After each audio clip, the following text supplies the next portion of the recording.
Danas ću vam govoriti o nekoliko aspekata na koje morate obratiti pažnju prilikom izbora objekta, odnosno izgradnje objekta ili renoviranja adaptacije objekta u kome će se vršiti proizvodnja hrane. I ovo je jedan od preduslovnih programa koji je osnova da biste imali bezbednu hranu u vašoj proizvodnji.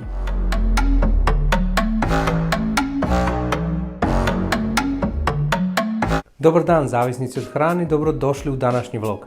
Prvi vlog u Srbiji koji se bavi sistemima bezbednosti hrane.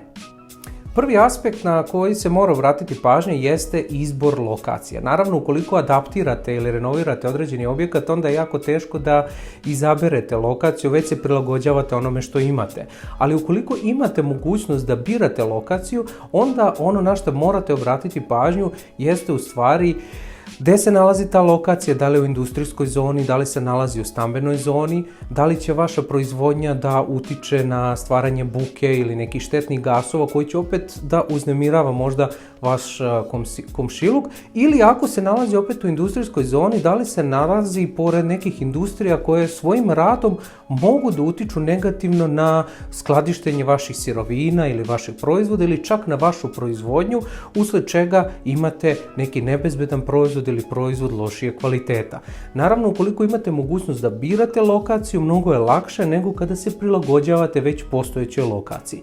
Na što morate obratiti još pažnju jesu naravno pristupni putevi, ali pored toga jeste i dostupnost određenih resursa poput električne energije, poput vodosnabdevanja i adekvatne vode za piće i održavanje higijene, zatim određeni resursi poput energenata kao što je gas i na kraju uopšte upravljanje sa otpadnim materijama kao što je odvođenje otpadnih voda ukoliko je vaša proizvodnja takva da postoji mnogo otpadnih voda i naravno uklanjanje uopšte otpada koji nastaje u samoj vašoj proizvodnji. Dakle, ovo su neki aspekti same lokacije o kojoj morate voditi računa prilikom izbora same lokacije gdje ćete graditi objekat ili ako već birate objekat koji postoji, naravno preispitat ćete gdje je on lociran i da li sve ove stvari odgovaraju vama kako biste tu napravili vašu proizvodnju. Druga stvar na koju morate obratiti pažnju prilikom renoviranja ili izgradnje objekta jeste raspored prostorija. Naravno, kada gradite objekat, ovo će biti mnogo lakše jer ćete razgovarati sa onim ko vam dizajnira sam objekat, sa arhitektom i posavjetovat ćete se sa nekim stručnim licima kada je u pitanju sam raspored prostorija u objektu u kome ćete raditi proizvodnju, ali ukoliko ulazite u objekat koji je neophodno da se renovira, onda zaista morate obratiti pažnju prvenstveno koja je bila prva i osnovna namena takvog objekta i da li taj objekat uopšte može da se renovira na način vama neophodno da biste imali bezbednu proizvodnju. Zašto je ovdje važan raspored prostorija? Pa prvenstveno iz tog razloga da ne bi dolazilo do neke unakrsne kontaminacije u smislu da imate ukrštanje puteva tamo gdje se priprema nešto sirovo i gdje je gotov proizvod ili upakovan proizvod, da ne bi došlo do neke mikrobiološke kontaminacije, da se ne ukrštaju putevi čistog i prljavog i tako dalje. To je jedan od osnovnih razloga, ali jedan od drugih razloga jeste i taj da imate pravilan protok proizvodnje u smislu od ulaza sirovine, skladištenja sirovine, prostora za proizvodnju, zatim prostora za skladištenje finalnih proizvoda i tako dalje.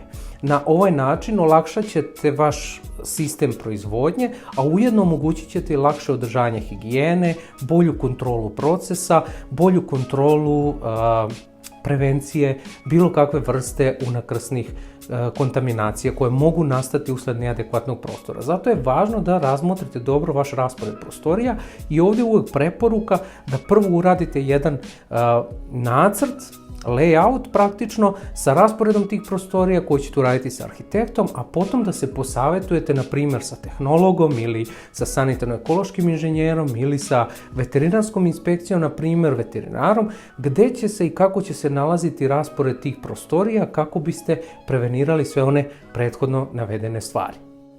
Još jedna od važnih stvari prilikom izbora vašeg objekta, izgradnje ili renoviranja objekta jesu praktično zidovi, podovi, plafoni i tako dalje i svi oni otvori koji se nalaze na vašem objektu.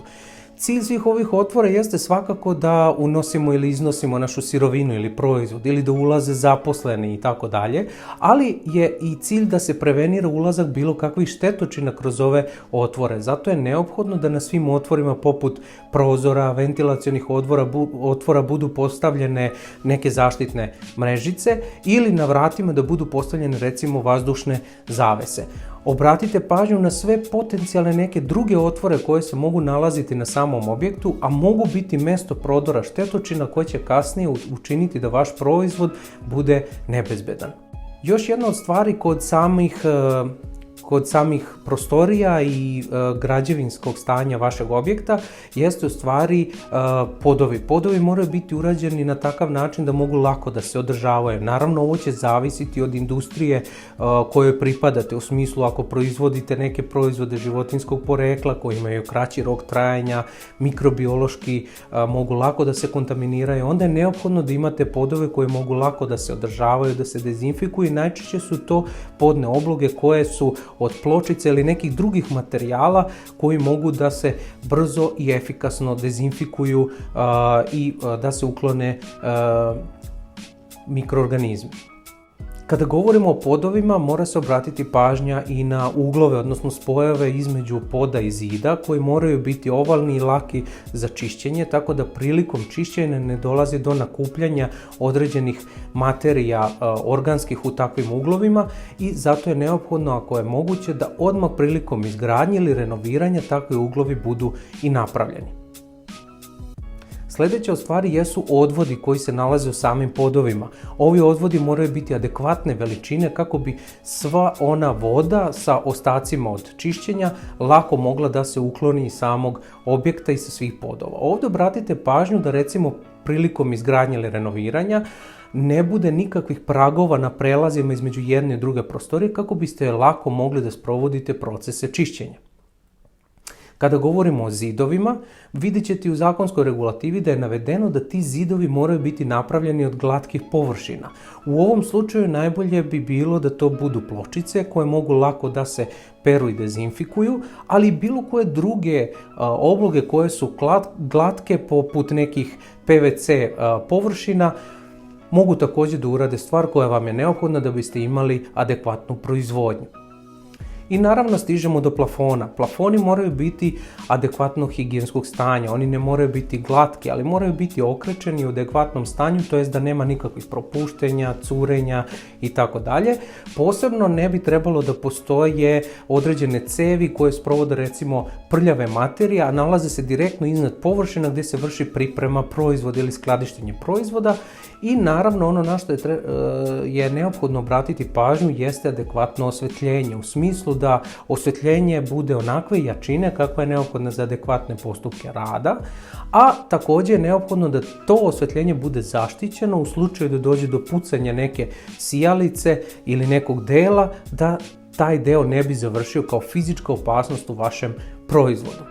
Za sam kraj uvijek obratite pažnju i na bezbednost lokacije. Ovdje svakako govorimo o tome da lokacija mora da bude ograđena i mora na neki način da bude kontrolisan pristup ovakvoj lokaciji. To bi značilo ili video nadzor ili portirska služba ili ključ kartice, kako god. U svakom slučaju ovo će uticati na to da imate i bezbednost same lokacije, ali i bezbednost vašeg proizvoda ako bismo govorili o nekim aspektima, na primjer odbrane hrane ili food defensa.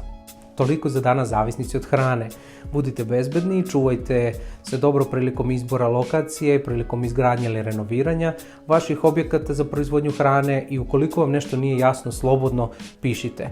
Ako želite da vidite više informacija, subscribeujte se na moj YouTube kanal i vidimo se sljedeće nedelje.